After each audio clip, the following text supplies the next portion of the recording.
941 provide చేశాము DSC నుంచి. అలాగే ఈ 3,48,000 అల్లూరు మీరు హౌస్ ఆర్డర్లో పెట్టాలి. మీరు చైర్మన్ గారు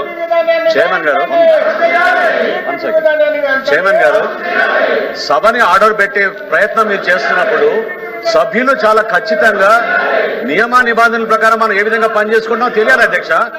ఒకసారి మీరు తిరస్కరించిన తర్వాత ఒక సెషన్ లో మళ్ళీ అదే అంశం పైన వాళ్ళు ఎట్లా ప్రస్తావిస్తారు అధ్యక్ష?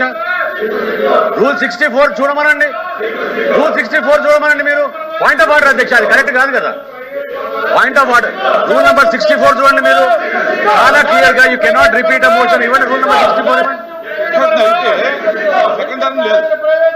You cannot in the same session. You cannot bring the same motion again. No. దాన్ని డిస్కషన్ చేస్తే మళ్ళీ వాయిదా తీర్మానం ఇవ్వడం లేదు. కానీ వాయిదా తీర్మానం అనేది మనం తిరస్కరించిన తర్వాత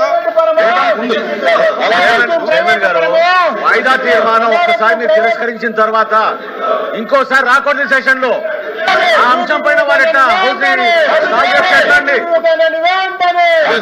రూల్ నెంబర్ 64 చూడండి మీరు యాక్షన్ తీసుకోవాలి. మీరు ఎట్లా వదిలేస్తే ఎట్లా? మీరు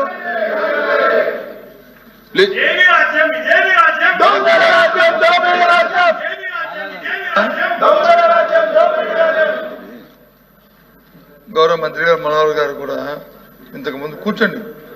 ఇంతకుముందు ఆయన కూడా స్పీకర్ చేశారు, రూల్ కూడా చెప్పారు 264. దానికి ముందు కూడా ఆలోచన చేసుకోవాలి. మన సాంప్రదాయాలు, మన కన్వెన్షన్స్ ఏ విధంగా ఉన్నాయి.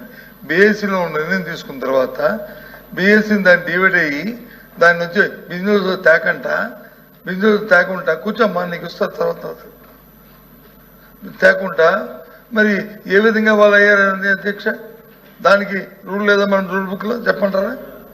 దాన్ని ఏ విధంగా వచ్చారు? అది తప్పు కదా అధ్యక్ష. అందుకు కాబట్టి దయచేసి ముందు ఏదైతే మా డిమాండ్ ఉందో బీఎస్సీలో ఏదైతే మనం అంగీకరించామో ఆ డిబేట్ని జరిగి తీరాలి అనేది మా demand.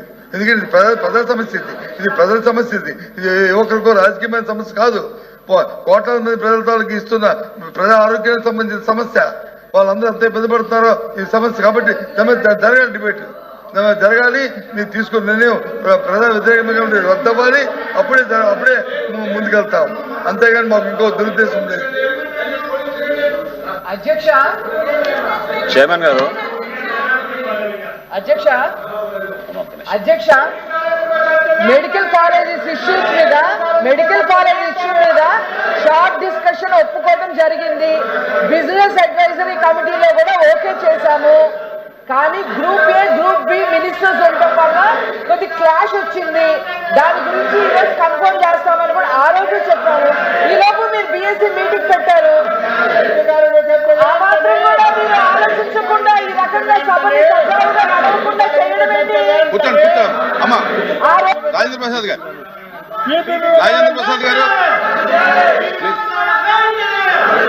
with respect to the chair, అధ్యక్ష ఎల్ఓపి గారు కోట్ చేశారు ట్రెడిషన్స్ గురించి, కస్టమ్స్ గురించి. మీరు ఎల్ఓపి గారి గురించి మాట్లాడాలండి అధ్యక్ష. ముందు సభని ఆర్డర్లో పెట్టిన తర్వాత ఆయన మాట్లాడితే బాగుండేది అధ్యక్ష. వారి సభ్యుల్ని వారిని కూర్చోమని తర్వాత వారు మాట్లాడితే బాగుండేది. సభని ఈ రోజున ఆర్డర్లో పెట్ట